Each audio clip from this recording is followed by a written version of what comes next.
우리가 믿는 하나님은 사랑이 무한하신 주님이실 뿐만 아니라 능력이 한도 없이 크신 주님이십니다.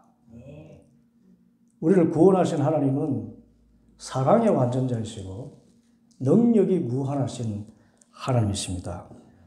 얼마나 우리를 사랑하셨습니까? 죄인인 나를 위해서 외아들 예수님을 십자가에 내어주시기까지 그렇게 나를 사랑하셨습니다. 그리고 우리가 저 영원한 본향 하나님 나라에 임하는 그 시간까지 사망의 엄청난 골짜기를 다녀도 그 지팡이와 막대기로 건져내시고 울부짖으며 달려오는 사나운 짐승 때도 물리쳐 주시는 그 능력으로 우리를 인도해 주시는 것입니다.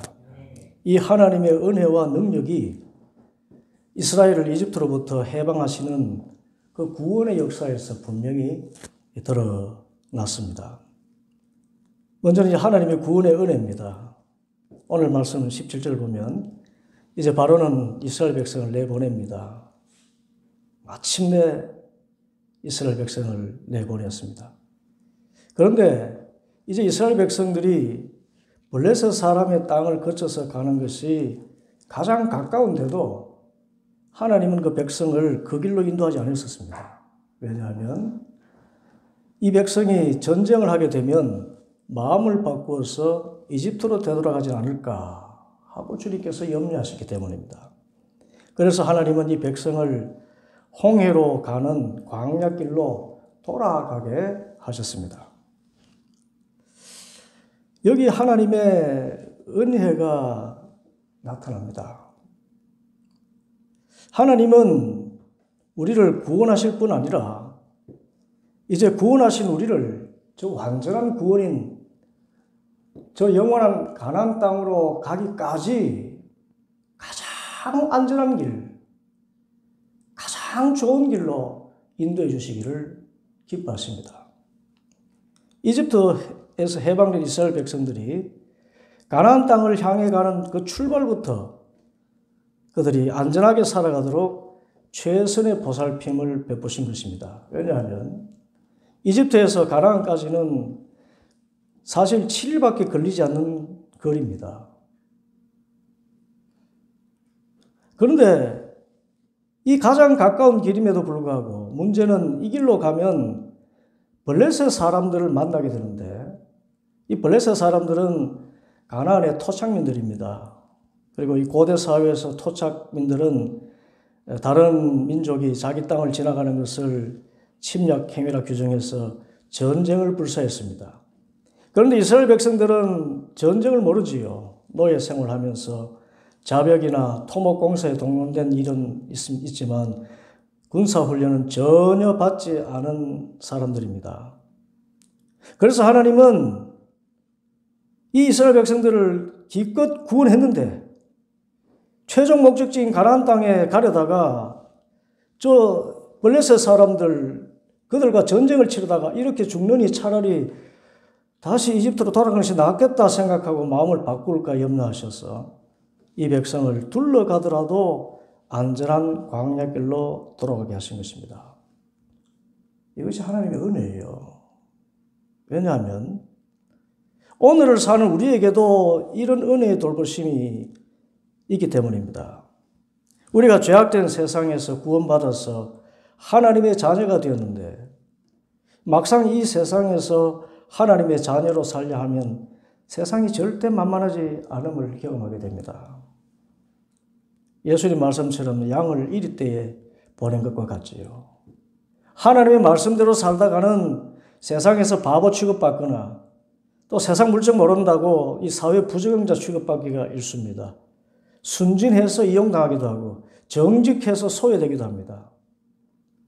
이런 과정을 몇 번 겪다 보면 참 예수 믿는 게 이렇게 힘들구나. 차라리 안 믿고 세상 사람들에게 이용당하지 않고 살아야 되겠다. 그런 생각이 들고 그러다가 좀 더 세상 벽에 부딪히면 이제 같이 거짓말하고 같이 욕심부리고 또 같이 다른 사람을 이용하는 그런 세상 사람의 모습으로 돌아가기가 일쑤입니다. 그래서 하나님은 구원받은 백성들이 끝까지 거룩한 삶의 여정을 마칠 수 있도록 우리를 마치 아기 돌보듯이 매우 섬세한 손길로 살펴보십니다. 이 길로 가다가 전쟁을 치르다가 쓰러지면 안 되겠다. 그래서 정말 아기 다루듯이 가장 안전한 길로 이렇게 인도해 가시는 것입니다.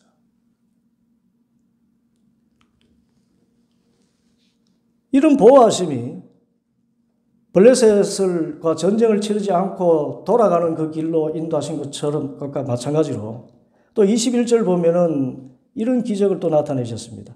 주님께서는 그들이 밤낮으로 행군할 수 있도록 낮에는 구름 기둥으로 앞서가시며 길을 인도하시고 밤에는 불기둥으로 앞길을 비추어 주셨다. 낮에는 구름 기둥, 밤에는 불기둥이 그 백성 앞을 떠나지 않았다. 구원받은 이스라엘 백성들이 저 영원한 가나안 땅으로 가기까지 항상 떠나지 않더라 그랬습니다. 웬 구름 기둥입니까? 낮의 더위를 피하게 하시는 것입니다. 낮에 갈 길을 바른 길, 그 광야 사막길, 길이 없는 길입니다. 그곳에 바른 길로 가게 하시려고 구름 기둥이 나십니다. 왜 불기둥입니까? 밤에 추위를 견디게 하시는 것입니다. 밤에 길 잃지 않도록 밝은 빛을 비추어서 이끌어 가시는 것입니다. 이 은혜의 하나님을 이스라엘 백성들이 경험했습니다. 하나님은 정말 우리를 사랑하시는구나.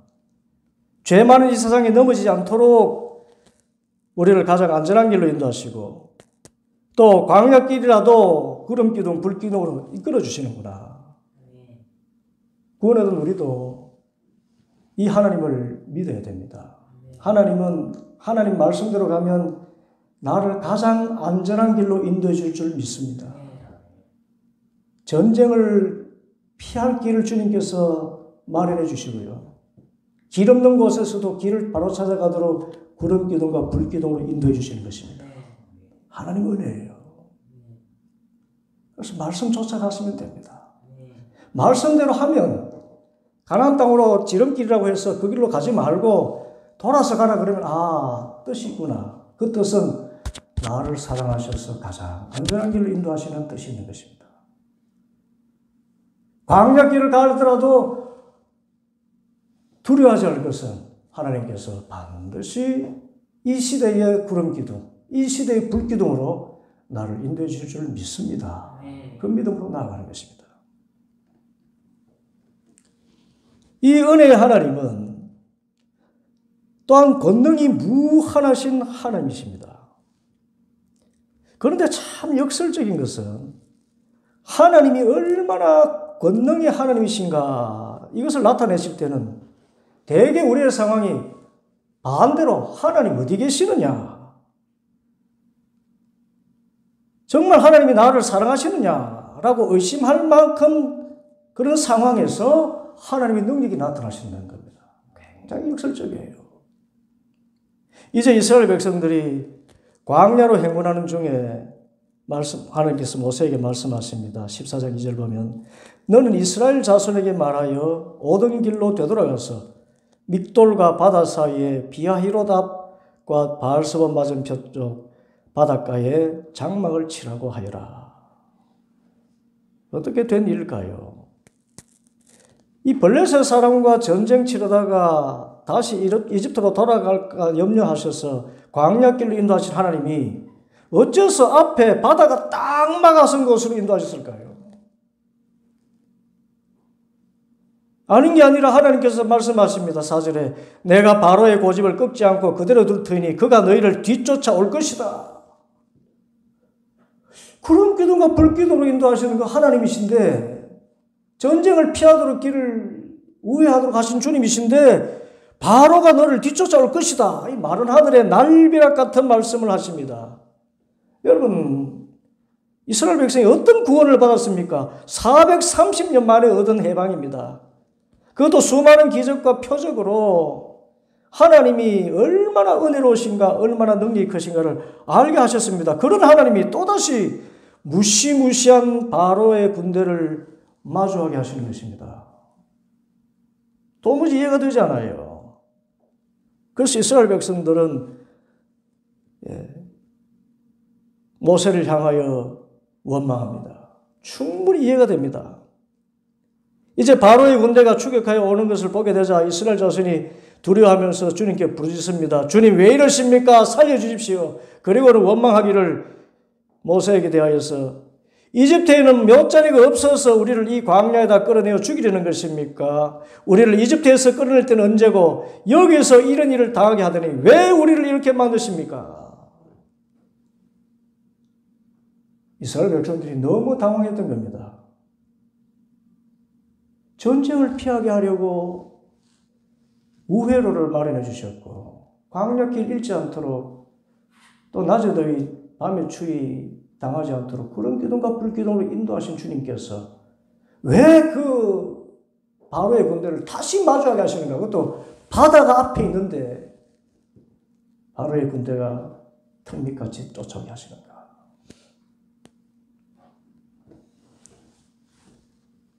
정말 원망하는 것이 당연하게 여겨지는 이런 상황에서 우리는 이 가운데서도 하나님의 능력이 나타나시도록 하는 대처의 지혜를 가져야 됩니다.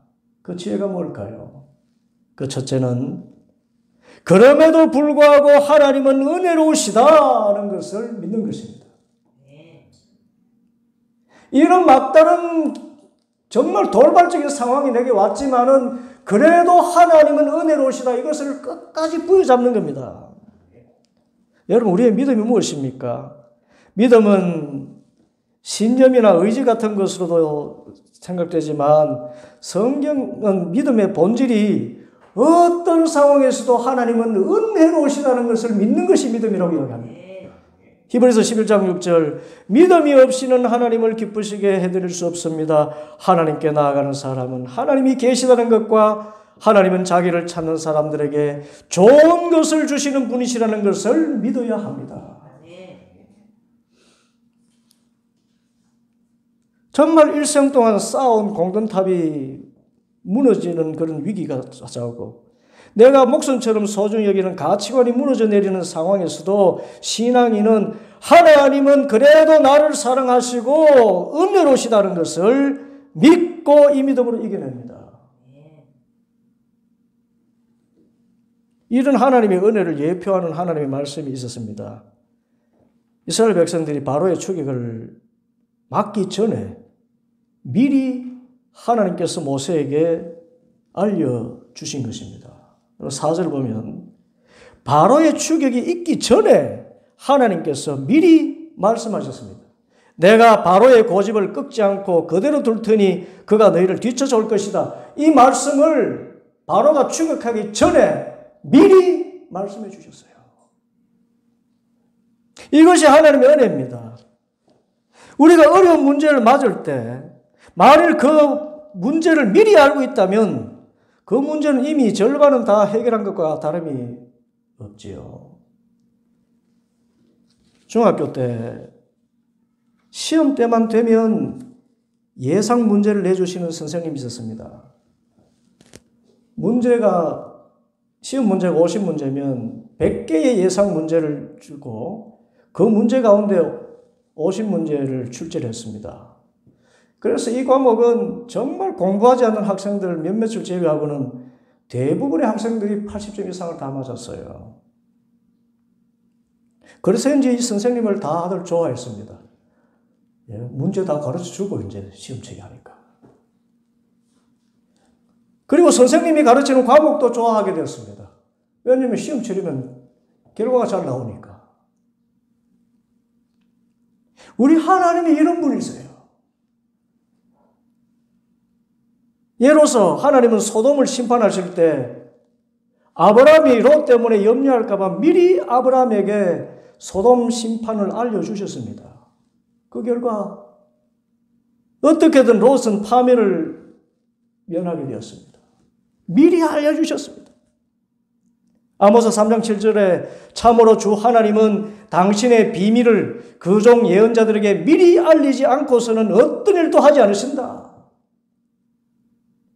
악인의 심판을 선포하는 선지자에게 하나님은 이 사실 또한 미리 알려주셔서 그 악한 자들이 파멸을 면하도록 길을 열어주신 것입니다. 하물며 구원 얻은 우리 하나님의 자녀들이겠습니까? 그래서 예수님도 말씀하셨습니다. 요한복음 15장 15절에 이제부터는 내가 너희를 종이라고 부르지 않겠다. 종은 그의 주인이 무엇을 하는지를 알지 못한다. 나는 너희를 친구라고 불렀다. 내가 아버지에게서 들은 모든 것을 너희에게 알려주었기 때문이다. 우리 삶을 돌아보면 미리 알려주시는 하나님의 사랑의 흔적이 많습니다. 각자의 영적인 경험의 문제지만 특히 죄에 대해서는 경고하시는 말씀을 많이 듣습니다. 너 계속 그렇게 살면 큰 낭패를 겪게 돼. 그렇게 성령께서 미리 알려주시잖아요. 그러다가 낭패와 실망을 당한 후에도 또 미리 말씀하십니다. 네 죄가 아무리 커도 회개하면 다 용서받게 돼. 미리 나에게 알려주셔요.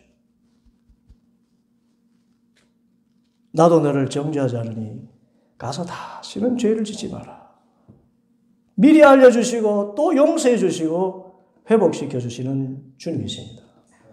그러므로 우리가 예기치 못한 어려움을 겪을 때 결코 원망이나 불평하지 말고 불평해서 될 일이 없습니다. 그래서 오히려 하나님은 이번에도 분명히 선한 길로 인도해 주실 줄 믿습니다. 그 은혜의 하나님을 고백하고 나아가면 성경 말씀대로 피할 길을 예비하셔서 능히 그 시험을 감당케 하실 줄 믿습니다. 둘째로 우리가 하나님의 그 능력을 경험하며 사는 것은 하나님께서는 우리에게 최후 승리를 주신다는 것. 이것을 믿는 믿음 안에 있습니다. 이제 바로가 추격할 것이라고 알려주신 주님께서는 이 말씀을 하십니다. 14절 다시 보면 그러나 나는 바로와 그 군대를 물리침으로 나의 영광을 드러낼 것이니 이집트 사람들이 이것을 보고서 내가 주님임을 알게 될 것이다. 여러분, 하나님께서 우리에게 바로를 붙이신 것은 우리를 시험에 빠뜨리거나 멸망하게 하시려는 것이 아니라 오히려 추격하는 이 바로의 군대를 파멸시킴으로써 하나님이 참 하나님이심을 알게 하시려고 하나님께서 스스로 그 영광을 드러내시려고 하신 일이었음을 성경이 말씀하고 있어요. 반듯 같은 말로 우리가 정말 구원을 얻은 하나님의 자녀로서 벼랑 끝에서는 그런 위기를 경험하게 된다면 오히려 이것이 나를 미워해서 나에게 벌 주시는 그런 차원에서 행해지는 위기가 아니라 이것을 통해서 이 모든 것을 역전시키는 하나님의 능력을 보여주시기 위한 기회로서 주님께서 삼으신다는 것을 믿으시길 바랍니다. 바로를 물리침으로써 내 영광을 드러내시려고 바로를 추격하게 하신다. 우리에게 진정한 최후 승리를 주시려고 주님께서 이런 고난을 허락하셨다는 것입니다. 하나님의 영광을 보게 하시려고. 여러분이 생각하는 하나님의 가장 큰 능력은 무엇입니까? 여러분, 무엇이 하나님의 능력을 가장 크게 드러낸다고 생각합니까? 우주 만물을 창조하신 하나님 그렇습니다. 죽은 자를 살리신 하나님 그렇습니다. 물론 하나님의 놀라운 능력입니다. 그런데 성경이 말하는 하나님의 가장 큰 능력은 죄인을 구원하시는 능력이에요. 왜 그렇습니까? 죄의 싹선 사망이기 때문에 죄인은 모두 영원히 죽을 수밖에 없는데 하나님은 이런 죄인들을 살리셨기 때문입니다. 그런데 이 죄인들을 살리신 것이 어떤 대가 없이 살리신 것이 아니라 하나님 자신이신 독생자 예수 그리스도를 십자가에 희생시키면서까지 죄인들을 살려내신 것입니다. 곧 나를 구원하시기 위해서 세상의 어떤 권력과 재물이 아니라 하나님이신 하나님과 동일하게 가치가 있는 예수님의 희생을 통해서 우리를 구원하신 것입니다. 그러니까 이 죄인을 구원한 능력이 하나님의 능력 가운데 가장 큰 능력으로 십자가에 계시된 것입니다. 말씀 한마디로 우주 만물을 창조하신 주님은 죄인을 구원하신 데는 말씀이 아니라 하나님 자신이신 예수님을 죽음에 내어주실 만큼 희생하셔서 구원해 주셨기 때문에 죄인의 구원에 가장 큰 하나님의 능력이 드러난 것입니다. 그리고 더 감사한 것은 이렇게 구원받은 성도들을 저 영원한 하나님 나라에 이르기까지 정말 보호하시는데 세상의 어떤 권세도 해하지 못하도록 그 권세를 굴복시키는 능력을 주님께서 나타내신다는 것입니다. 그것이 바로 바로의 군대입니다. 여러분, 구원 얻은 우리에게 가장 큰 원수는 무엇입니까? 그것은 사탄입니다. 바로의 군대입니다. 바로의 군대는 집요합니다. 포기하지 않습니다. 끝까지 헤아리고 달려듭니다. 때로는 폭력을 쓰고 때로는 유혹합니다. 그리고 우는 사자와 같이 삼키려고 발버둥칩니다.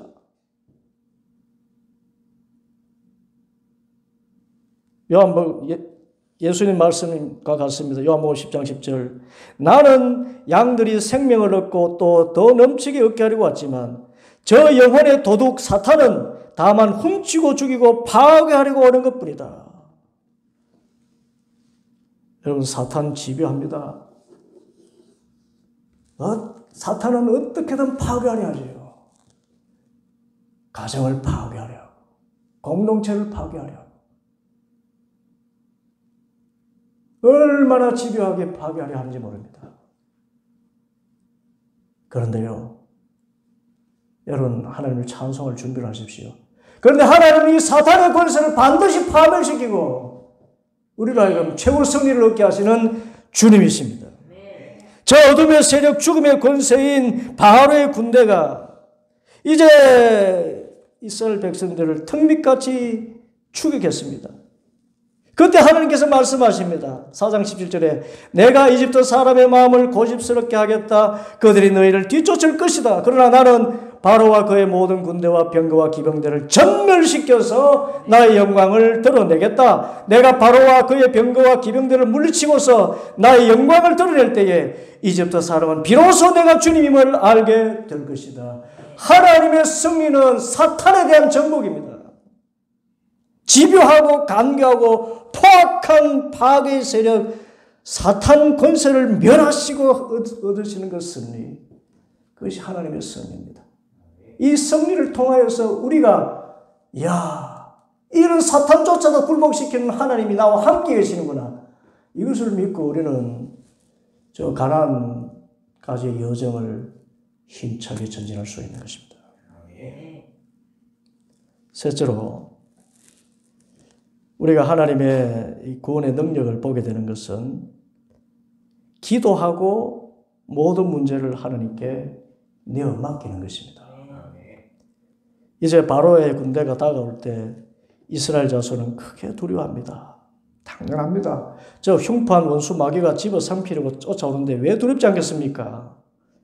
이때 저 어린 이스라엘 백성들이라도 가장 먼저 한 일이 있습니다. 무조건 반응 같습니다. 뭔가요? 부르짖은 것입니다. 그냥 부르짖은 것이 아닙니다. 10절 보면 주님께 부르짖었다 했습니다. 공포심에서 나온 절규일 수도 있습니다. 혹 하나님에 대한 원망일 수도 있습니다. 그러나 중요한 것은 이 절규를 하나님 앞에서 했다는 것입니다. 어린 신앙인이든 장성한 신앙인이든 가장 중요한 신앙의 기초는 문제가 생기면은 사람에게 말하기 전에 하나님 앞에 쏟아낸다는 것입니다.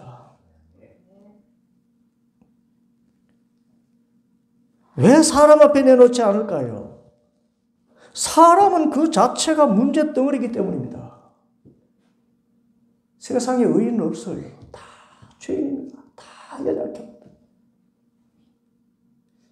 저 사람은 신뢰할 만하다 해서 내가 의지를 하면 꼭 그 사람을 통해서 내가 시험을 받게 됩니다. 이것이 영적인 이치입니다. 왜 그렇게 하십니까? 사람을 의지해서는 문제가 해결되지 않는 것을 주님께서 가르쳐주시는 증거입니다. 그래서 지혜로운 성도는 문제가 생기면 이 사람한테 가서 말 한마디 하면 해결될 것이다 생각이 들다가도 아니야. 많이 경험해 봤잖아. 그래서 하나님을 찾아가서 하나님 앞에서 있는 소리 없는 소리 다 내지르면서 주님 앞에 토해내는 것입니다.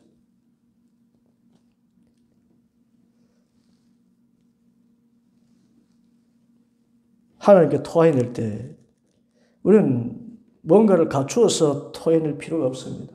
여러분 정말 다급한 순간인데 어떻게 오자 탈자 없이 그렇게 딱 이렇게 원고처럼 하나님 앞에 기도합니까? 그렇지 않습니다. 그저 하나님 앞에서 엎드려서 부르짖는 것입니다. 주님 살려주세요. 주님 살려주세요. 주님 도와주세요. 그리고 정말 마음에 있는 정말 답답한 것을 그대로 내놔도 됩니다. 주님 어떻게 이렇게 하실 수 있습니까? 비관할 수도 있고 원망할 수도 있고 한탄할 수도 있습니다. 중요한 것은 이것을 하나님 앞에서 내어놓는 것입니다. 그런데 이 정말 우스꽝스러운 모습을 영적으로는 하나님께서 향기로운 제물로 받으신다는 것입니다. 주님께서 원하시는 제사는 상한 심령이라.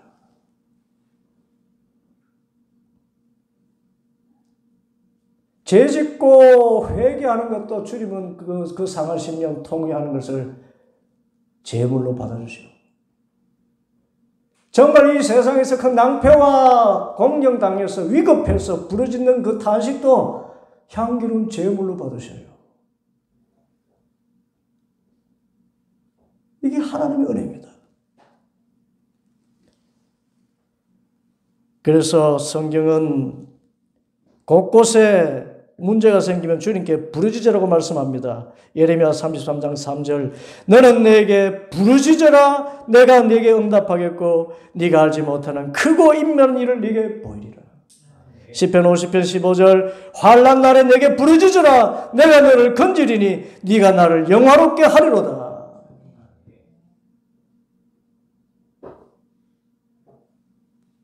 그래서 세상은 다 낙심해서 쓰러져도요 성도는 낙심하지 않습니다. 왜냐하면 부르짖으면 주님께서 건지겠다고 약속하시기 때문입니다. 그러므로 이렇게 부르짖고 다음에 어떻게 해야 됩니까? 주님을 믿고 주님 손에 모든 것을 맡기고 기다리는 것입니다. 이스라엘 자손이 공황 상태에 빠져서 불평하고 원망하고 절규하고 있을 때 모세가 말합니다. 13절입니다. 두려워하지 마시오. 당신들은 가만히 서서 주님께서 오늘 당신들을 어떻게 구원하시는지 지켜보기만 하시오.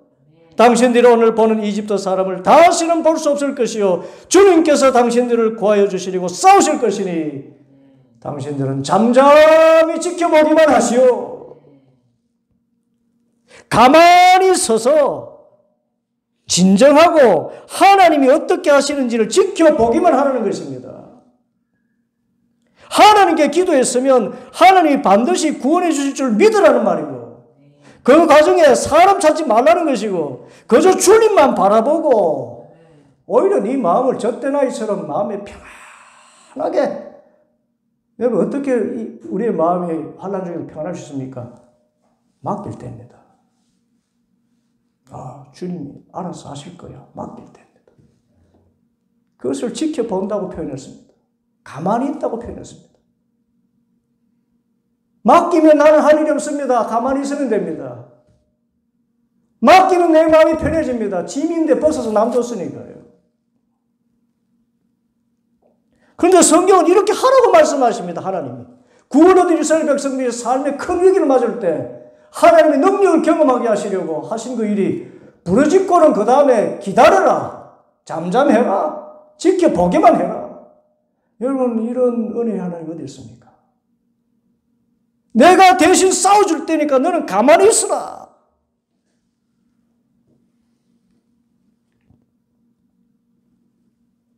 그래서 예수님도 이렇게 말씀했습니다. 마가복음 11장 24절에 그러므로 내가 너희에게 말하노니 무엇이든지 기도하고 구하는 것은 받은 줄로 믿으라. 그리하면 너희에게 그대로 되리라. 하나님 앞에 기도했으니 하나님이 최선의 결과를 내어주실 줄 믿습니다. 하고 그 다음부터는 기다리는 것입니다. 내어 맡기고 받은 줄로 믿으라는 것입니다. 그러면 하나님께서 신기한 능력과 방법으로 내가 울부짖던 그 기도의 제목들을 가장 최선의 의미로 맺게 하실 줄 믿습니다. 이게 믿음이에요. 신앙인은 이 믿음으로 세상을 이깁니다. 문제가 생겼는데 주님 앞에 내어 맡기지 못한다는 것. 여러분 그거 자랑할 일이 못 됩니다. 맡기면 자유해지면 돼. 수고하고 무거운 짐진 자들아 다 내게로 오라. 왜? 그 짐을 내게 맡기라고 주님 말씀하시지 않습니까? 맡기면 자유를 얻습니다. 그 맡김의 근거는 무엇입니까? 내가 너를 위해서 대신 싸울 테니 너는 잠잠히 있을지니라. 하나님께서 문제를 해결해 주시겠다는 것입니다. 이런 은혜의 하나님이 어디 있습니까? 이런 능력의 하나님이 어디 있습니까? 그러므로 우리가 세상을 이기는 것은 이 믿음입니다. 주님께 기도하고 다 맡기고 가만히 있어서 보기만 하는 것입니다. 그러면 하나님께서 반드시 우리가 상상할 수 없는 큰 능력으로 앞에 놓인 바다가 갈라지는 것과 같은 큰 기적을 통해서 우리를 건져주시고 원수 마귀에게 확실한 승리를 하도록 인도해 줄 줄 믿습니다. 구원받은 우리를 하나님은 결코 그냥 버려두지 않습니다. 저 천성가도로 끝까지 책임져 주십니다. 전쟁을 피하게 하시려고 우회할 길을 열어주시고 구름 기둥과 불 기둥으로 낮의 더위 밤의 추위를 막아주시고 갈 길을 환히 비춰주시고 인도해 주시는 주님이십니다. 궁극적으로 집요하게 달려드는 사탄의 능력까지도 멸하시고 파멸시키셔서 우리로 하여금 주님 손잡고 저 영원한 나군에 힘차게 전진할 수 있도록 저 홍해가 갈라지는 기적을 통해서라도 하나님의 능력을 나타내 주시면 우리가 승리하도록 인도해 주시는 것입니다. 이 하나님의 구원의 은혜와 능력을 믿고 체험하고 이 세상을 힘차게 살아가며 마침내 저 영원한 가나안 성까지 뚜벅뚜벅 능력의 하나님을 경험하면서 은혜의 하나님을 늘 경험하면서 살아갈 수 있는 모든 성도들 되기를 간절히 바랍니다. 기도하겠습니다.